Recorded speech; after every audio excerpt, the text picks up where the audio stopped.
Meu nome é Suzane Majani.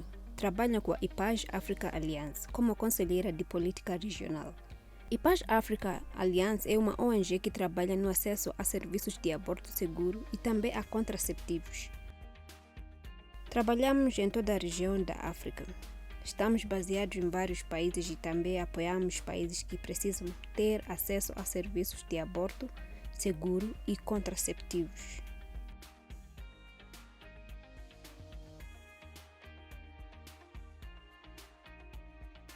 O comentário geral número 2 apareceu no contexto do Protocolo de Maputo, porque o protocolo estava em vigor desde 2003, mas os países não o aplicavam realmente. O comentário geral número 2 foi implementado para ajudar os países a saberem como operacionalizar o artigo 14.2,6 do protocolo.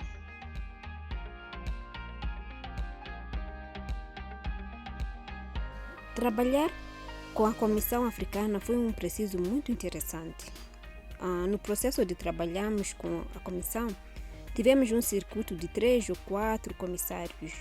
Você pode imaginar todas as vezes em que precisa ser capaz de desenvolver capacidades ou se envolver como comissários por causa dos problemas com os quais você trabalha. Os comissários iniciais com os quais começamos a trabalhar não são as atuais com que trabalhamos. Então tivemos a sorte de ter comissários que entendiam o assunto e foram capazes de fazer com que o comentário geral número 2 fosse aprovado. Foi um processo que demorou alguns anos, porque estávamos a olhar para as táticas dos países africanos com que trabalhamos. Em nível global, temos cerca de 25 milhões de abortos inseguros feitos anualmente. E a maioria deles ocorrem em países do terceiro mundo, principalmente na África, América Latina e Ásia. Portanto, podemos trazer essas táticas à Comissão e mostrar-lhe por que precisamos ter o comentário geral número 2. Assim, quando podemos apresentar a lei, as táticas, eles puderam ver, ok, este é um problema que precisamos abordar como Comissão. Então, eles puderam dizer, ok, como podemos fazer isso? Podemos ver o sucesso de comentário geral número 1, como é sobre HIV/SIDA, e então dizemos como podemos fazer um comentário geral sobre o acesso ao aborto, contraceptivos e informações. Nós encontramos com a comissão, nós encontramos com campeões que conhecem o assunto. Nós encontramos com mulheres e meninas e todo o continente e então podemos apresentar isso em uma sessão ordinária da Comissão Africana. Depois que foi apresentado na sessão, elas puderam deliberar sobre isso como membros da Comissão Africana. Eles foram capazes de deliberar sobre isso com os Estados e então foi oficialmente lançado e aprovado depois de alguns anos. Foi um processo de 2 anos, de 2013 a 2016.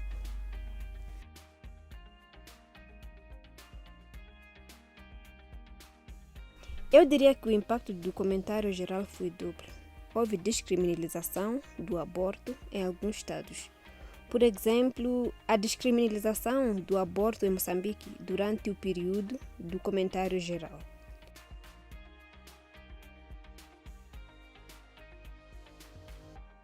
Durante o período do Protocolo de Maputo, houve descriminalização do aborto em vários estados, como a Etiópia e outros países do continente.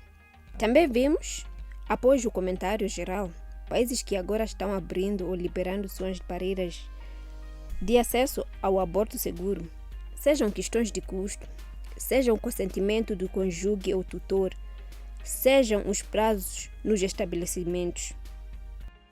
A mulher precisa saber como obter esses serviços de aborto e contracepção. E agora estamos vendo os países relatando à Comissão como eles são capazes de fazer esta aplicação específica e prestação de serviços. Então eu diria que essa foi a realização do comentário geral no número 2.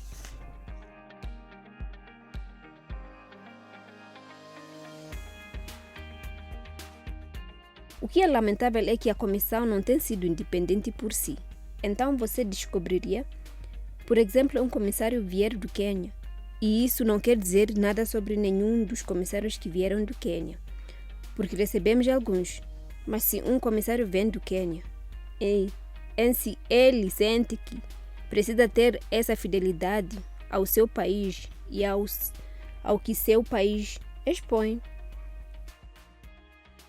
então eles precisam se lembrar que agora usam um chapéu regional. Então deixam os problemas que você está lidando em casa, isso é no Quênia, e venha com a independência do que vemos em um nível continental. Os comissários geralmente são entre 11 a 13 em tempo parcial.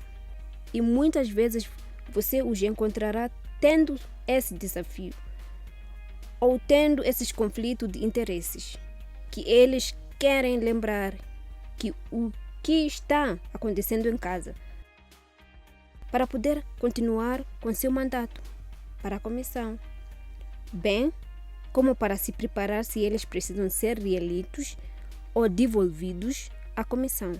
Então, eu diria que a independência é necessária por causa disso.